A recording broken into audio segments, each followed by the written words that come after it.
ನಮಸ್ಕಾರ friends, trending ಸ್ಯಾಂಡಲ್ವುಡ್ಗೆ ನಿಮಗೆಲ್ಲ ಸ್ವಾಗತ. ಕನ್ನಡ ಬಿಗ್ ಬಾಸ್ ಸೀಸನ್ 12ರ 8ನೇ ವಾರದ ನಾಮಿನೇಷನ್ಸ್ ನಲ್ಲಿ ಇದ್ದಂತ 10 ಜನಗಳಲ್ಲಿ ವೋಟ್ನ ಪ್ರಕಾರ ಅತಿ ಕನಿಷ್ಠ ವೋಟ್ಗಳನ್ನ ಈ ವಾರ ಪಡೆದಿರೋರು ಅಂತಂದ್ರೆ ಅದು ರಿಷಾ ಗೌಡ ಅವರು. ಇನ್ನು ಆಟದ ದೃಷ್ಟಿಯಿಂದ ತಗೊಂಡ್ರೆ ಕಳೆದ ವಾರ ಕ್ಯಾಪ್ಟನ್ ಆದಾಗ ಸ್ವಲ್ಪ ಸಮಯ ಅಬ್ಬರಿಸಿ ನಾಮಿನೇಷನ್ ಮಾಡುವಾಗ ಸರಿಯಾದ ಕಾರಣಗಳನ್ನ ಕೊಡದೆ ತಗಲ ಹಾಕೊಂಡು ನಂತರ ತಮ್ಮ ಎಂದಿನ ಮೌನದ ಆಟಕ್ಕೆ ಶರಣಾಗಿದ್ದವರು ಉತ್ತರ ಕರ್ನಾಟಕದ ಹುಲಿ ಮಾಳು ಅವರು.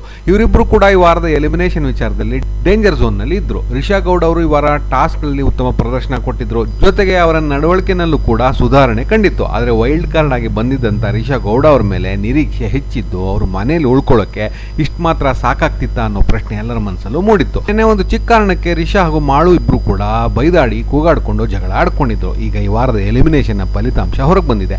ಅನಿವಾರ್ಯ ಕಾರಣಗಳಿಂದ ಶನಿವಾರ ನಡೀಬೇಕಾಗಿದ್ದಂತಹ ಕಿಚ್ಚನ ಪಂಚಾಯಿತಿಯ ಚಿತ್ರೀಕರಣ ಶುಕ್ರವಾರನೇ ನಡೆದಿರೋ ಕಾರಣ ಮನೆಯಿಂದ ಯಾರು ಆಚೆ ಬಂದ್ರು ಅನ್ನೋ ಮಾಹಿತಿ ಕೂಡ ಈಗ ಹೊರಬಂದಿದೆ. ಹೌದು, ಈಗ ಬರ್ತಾ ಇರೋ ಮಾಹಿತಿ ಪ್ರಕಾರ ಈ ವಾರ ಬಿಗ್ ಬಾಸ್ ಮನೆಯಿಂದ ಆಚೆ ಬಂದಿರೋರು ಅಂದ್ರೆ ಅದು ಕಿರಿಕ್ರಾಣಿ ರಿಷಾ ಗೌಡ ಅವರು. ಮಾಳು ಅವರಿಗೆ ಇನ್ನೊಂದು ವಾರ ತಮ್ಮ ಆಟನ ಸುಧಾರಿಸ್ಕೊಳ್ಳೋಕೆ ಅವಕಾಶ ಸಿಕ್ಕಿದೆ. ನೋಡೋಣ ಅದನ್ನ ಅವರು ಹೇಗೆ ಉಪಯೋಗಿಸ್ಕೊಳ್ತಾರೆ ಅಂತ. ನಾವು ಯಾವಾಗ್ಲೂ ಹೇಳೋ ಹಾಗೆ ಇವೆಲ್ಲ ಸೋಷಿಯಲ್ ಮೀಡಿಯಾದಲ್ಲಿ ಹರಿದಾಡೋ ಸುದ್ದಿಗಳು. ಹಾಗಾಗಿ ಖಚಿತವಾಗಿ ಮನೆಯಿಂದ ಯಾರು ಹೋದ್ರು ಅಂತ ತಿಳ್ಕೊಳ್ಳೋಕೆ ನಾಳಿನ ಎಪಿಸೋಡ್ ಪ್ರಸಾರ ಆಗೋ ತನಕ ನಾವು ಕಾಯಲೇಬೇಕು. ಮುಂದಿನ ವಿಡಿಯೋದಲ್ಲಿ ಸಿಗೋವರೆಗೂ ಬಾಯ್ ಫ್ರೆಂಡ್ಸ್.